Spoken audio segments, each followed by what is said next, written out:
धर्मेंद्र ठाकुर ज्ञानी स्ट्रीट परिवार में आपका स्वागत करता हूँ। पिछले टॉपिक में अपन ने पढ़ा था भारत के 2 राष्ट्रपतियों के बारे में। आज पढ़ेंगे भारत के तीसरे राष्ट्रपति के बारे में। तीसरे राष्ट्रपति हैं भारत के डॉक्टर जाकिर हुसैन। जाकिर हुसैन भारत के तीसरे राष्ट्रपति बने थे, लेकिन भारत के दूसरे राष्ट्रपति जाकिर हुसैन के बारे में भारत के दूसरे राष्ट्रपति के बारे में बताया था, राधाकृष्णन के बारे में, कि राधाकृष्णन ने अपने कार्यकाल के समय दो युद्ध देखे। 1962 चीन, 1965 पाकिस्तान। दो प्रधानमंत्रियों की मृत्यु देखी। भारत के पहले प्रधानमंत्री पंडित जवाहरलाल नेहरू और भारत के दूसरे प्रधानमंत्री लाल बहादुर शास्त्री। तो 2 प्रधानमंत्रियों की मृत्यु हुई थी दूसरे राष्ट्रपति पंडित राधाकृष्णन के समय में। अब बात आती है भारत के तीसरे राष्ट्रपति की। तीसरे राष्ट्रपति बनने की कहानी जाकिर हुसैन की है। पार्टी अध्यक्ष कांग्रेस के कामराज चाहते थे कि भारत के तीसरे राष्ट्रपति राधाकृष्णन ही बने, लेकिन इसके विपरीत इंदिरा गांधी चाहती थी कि भारत के तीसरे राष्ट्रपति डॉक्टर जाकिर हुसैन बने। क्योंकि उनके पीछे एक उद्देश्य था, यह था उनका मानना कि इससे क्या होगा, एक अल्पसंख्यक व्यक्ति क्या बनेगा, राष्ट्रपति बनेगा, भारत का प्रमुख बनेगा, जिससे उनकी मुस्लिम समाज में वोट बैंक अच्छी बढ़ेगी। गांधी जी की ये थी। तो इंदिरा गांधी के कहने पर पंडित के कामराज को उनकी बात माननी पड़ी और डॉक्टर जाकिर हुसैन को भारत के तीसरे राष्ट्रपति के रूप में चुनना, पार्टी का अधिकारी प्रत्याशी बनाना पड़ा। तो उनके खिलाफ चुनाव कौन लड़े? पूरा विपक्ष एक हो चुका था।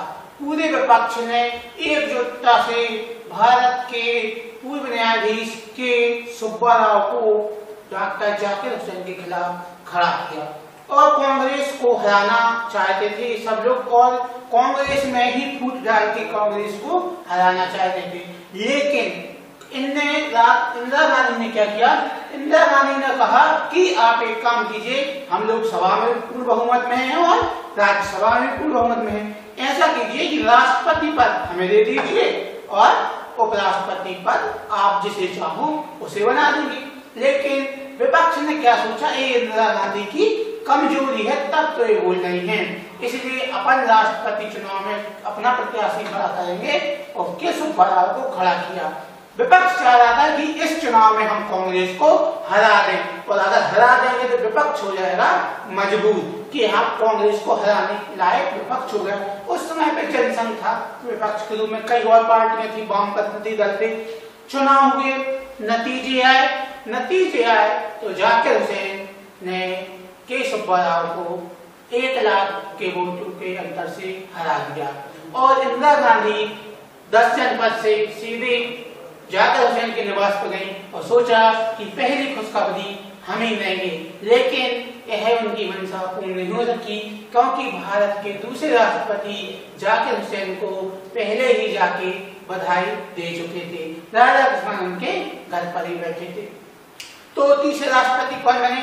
जाकिर हुसैन। लेकिन जाकिर हुसैन इसके पहले भी बीमार रहते थे। 1956 में इन्हें दिल का दौरा पड़ चुका था। अब वो आपने देखा होगा, वो हमेशा चश्मा लगाए रहते थे। क्योंकि वो आंखों की भी उनको कमजोरी थी आंख में, तो हमेशा आपने देखा, देखो जो भी फोटो देखोगे आप जाकिर हुसैन की, हमेशा इनकी आंखों। अब क्या हुआ? 3 मई 1969 को लगभग 2 साल पूर्ण हो चुके थे और 3 मई को इनकी मृत्यु हो गई। तो जाकिर हुसैन भारत के पहले ऐसे राष्ट्रपति बने जिनकी कार्यकाल के दौरान मृत्यु हो गई, और वह ऐसे भी राष्ट्रपति थे, पहले मुस्लिम राष्ट्रपति थे। अब क्या हुआ? भारत के उपराष्ट्रपति थे बीबी गिरी। अब कार्यवाहक राष्ट्रपति किसको बनाया गया? बीबी गिरी को। उपराष्ट्रपति बीबी गिरी किसकी सहायता से बने थे? इंदिरा गांधी के। तो अब भारत के कार्यवाहक राष्ट्रपति 1969 में बने बीबी गिरी। अब बीबी गिरी 69 में उपराष्ट्रपति से राष्ट्रपति पद पर आ गए। अब राष्ट्रपति चुनाव होना है। अब राष्ट्रपति चुनाव के लिए कांग्रेस 2 वोटों में बटी थी। अब के कामराज चाहते थे कि भारत के राष्ट्रपति बने कोई और, गांधी जी, इंदिरा गांधी चाहती थी कि कोई और बने।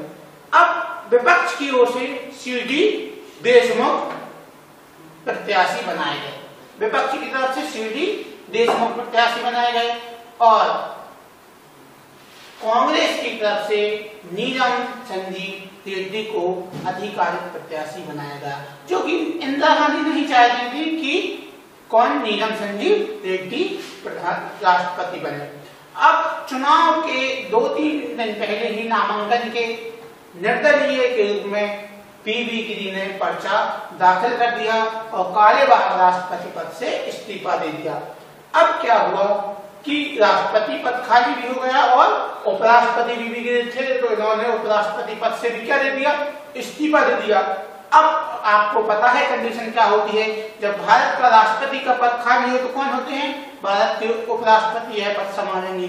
अगर भारत के उपराष्ट्रपति और राष्ट्रपति दोनों का पद खाली हो, राष्ट्रपति का पद कौन संभालेंगे, भारत के मुख्य न्यायाधीश। तो चीफ जस्टिस उस समय थे न्यायमूर्ति हिदायतुल्लाह खां। तो न्यायमूर्ति हिदायतुल्लाह खां कार्यवाहक राष्ट्रपति बने और राष्ट्रपति के लिए चुनाव हुए। तो 3 प्रत्याशी थे, सीडी देशमुख, नीलम संजीव रेड्डी और बीवी गिरी। अब इन्हीं के समय में आपको याद होगा, बीवी गिरी के समय में द्वितीय चरण की मतगणना हुई थी। द्वितीय चरण में दूसरी वरीयता, तो हम आपको बताएंगे कभी कि मतगणना कैसे होती है राष्ट्रपति चुनाव की। अब चुनाव हुए, मतगणना हुई, तो कांग्रेस की तरफ से प्रत्याशी थे नीलम संजीव रेड्डी। कांग्रेस ने व्हिप जारी किया कि कांग्रेस सांसदों को और कांग्रेस विधायकों को कि आपको वोट किसको देना है, कांग्रेस के प्रत्याशी नीलम संजीव रेड्डी को देना है। लेकिन इंदिरा गांधी ने फरमान जारी किया कि कांग्रेस प्रत्याशी को आप वोट देना चाहें या नहीं, वो आपकी अंतरात्मा पर निर्भर करता, आप जिसे वोट देना चाहें उससे वोट दे सकते हो। अब इसमें क्या हुआ, बीवी गिरी चुनाव जीत गए और नीलम संजीव रेड्डी चुनाव हार गए। अब चुनाव हुए, पहले चरण में नहीं जीते बीवी गिरी को पहले चरण में 50% मत प्राप्त नहीं हुए। दूसरे चरण की मतगणना हुई, दूसरे चरण में बीवी गिरी को 4,20,000 वोट मिले और नीलम संजीव रेड्डी को 4,05,000 वोट मिले। लगभग 50% से कुछ ज्यादा वोट बीवी गिरी को मिले और भारत के राष्ट्रपति बने। इसके बाद अपन पढ़ते हैं अगले राष्ट्रपति के बारे में अगले लेक्चर में। तो तब तक के लिए धन्यवाद। तो दोस्तों, ये था आज का टॉपिक। आज के लिए बस इतना ही। आपके लिए हम फिर हाजिर होंगे लेकर कुछ खास जानकारी।